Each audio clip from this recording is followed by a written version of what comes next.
Mr. Speaker, I want to make a disclaimer that the people who have accused me today may be known is not the President of Kenya. Neither is it any senator seated here, including the mover of this motion. I have the highest respect for institutions, I have the highest respect for the President, and I have the highest respect for my colleagues, all of them. Mr. Speaker, today I stand here paraded before the whole nation, accused of misdeeds whose particulars have never been brought to my attention until now, despite me consistently asking for them. There can only be two reasons for this. The first is that the trumped-up charges against me are baseless, and that my case is a fait accompli, and therefore I must be removed from office by all means whatsoever, even by unconstitutional means. Mr. Speaker, how I wish this sitting, with the haste in which it has been convened, was meant to discuss the plight of the millions of our people across the country who are living in dire need and abject poverty.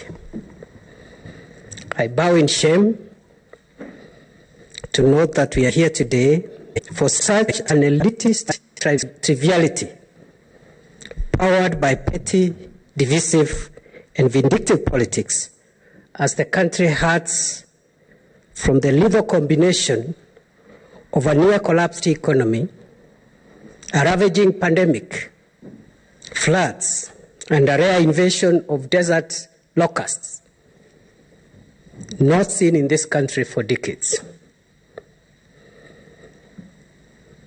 I am ashamed that we are here discussing party at a time when our motherland desperately needs the solidarity of every single Kenyan, even the weakest. At a time when our country needs reconciliation and not hate and pettiness. Mr. Speaker, it does not bother me at all that the die is cast against me. What bothers me is that the constitution of our country is once more being indecently assaulted in full glare. A handful of raw fellow citizens who have made it their orgy of pleasure to humiliate freedom and truth with reckless abandon, with little patience for procedural dictates of our constitution, which would have given our country some semblance of honor, even fake, cosmetic, or hypocritical honor. Mr. Speaker, the right to be heard and to be tried fairly in a judicial, quasi-judicial, or even administrative process of whatever nature where a decision is being made would help to clothe even a horribly evil process such as this one with some form of legitimacy. Give a man a chance to defend himself, even if the defense is regarded inconsequential and an outcome has been predetermined. Thank you. Mr. Speaker, my faith in God, instilled in me early in life, has helped me to navigate even the deadliest of the storms of life with minimum injury, or even none. Also, my more than 1 decade in academia helped me build moral resilience adequate to withstand the temptation of living an unprincipled life and to resist the urge to pursue vanity. It taught me never to sell my beliefs for expediency. Mr. Speaker, sir, His Excellency President Uhuru Kenyatta, whom I am accused today of having disrespected, should know that I have always and will forever respect him.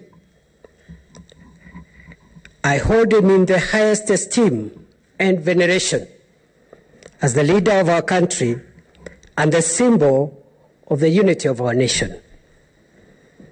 I have faith in him as the leader of our party and will support him and of his administration as a matter of duty and also a matter of choice.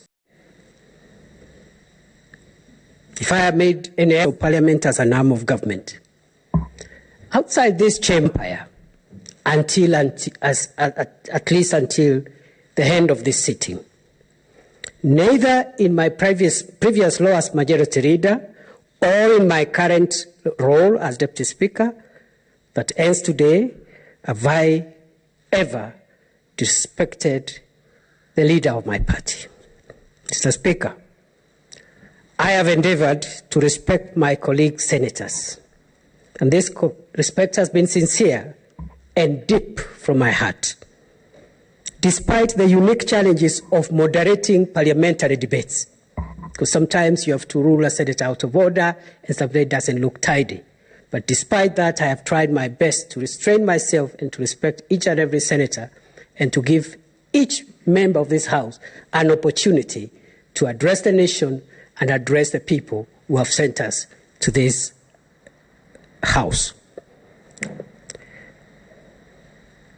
Mr. Speaker, in recent times, I have somewhat restrained myself as I observe the worrying political developments that threaten to polarize our country to unprecedented levels. My accusers, and I've already said my accusers is not the head of state, it's not any senator, may have mistaken this restraint for weakness. They thought I had no views to air publicly, or that fear had trumped or triumphed over me. They wrongly diagonized that I could be manipulated, cajoled, or even threatened to join them in what, in my view, is a treasonable project of destroying our beloved country. I respect their choice to be petty, but they also to know that humility is not cowardice. Neither is silence a sign of ignorance. Mr. Speaker, I have lived long enough to witness even darker moments when faith in our democracy and values have been severely tested. Nevertheless, I remain optimistic of better days ahead for our nation. However dark it gets, the sun of freedom and justice shall soon shine again over Kenya. Mr. Speaker, in my struggles with the powers of darkness, especially during the past 1 week, I rejoice in my tribulations. Harboring hate against them would work in their favor. Therefore, I freely forgive those who have crucified me. If I don't forgive them, they will have succeeded in pulling me down into their dirty underground moral dungeon from where they cook their hopeless schemes. I am reminded of the wisdom of Martin Luther King Jr., never to succumb to the temptation of bitterness. And therefore, as a sign of strength, I forgive them without conditions. Mr. Speaker, however, let them know, wherever they are, that victory over darkness comes to the victims. Excuse me.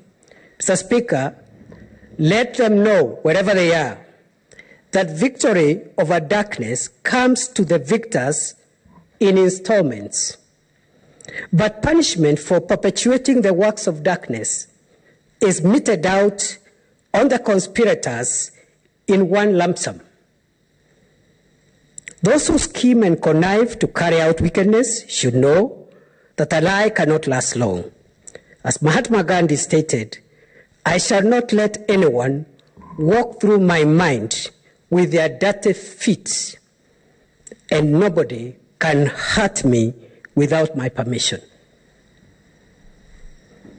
I will forever be grateful to the tremendous outpouring of support that I have received from family, friends, fellow elected leaders, colleagues, senators from both sides of the House, staff, my constituents from Tharaka Nithi County, and thousands of Kenyans of goodwill from across our beloved country. It took darkness for me, Mr. Speaker, to see the galaxy of stars strewn all over our nation who detest and abhor injustice. This has given me great hope that our nation shall rise again. Indeed, there is hope for Kenya.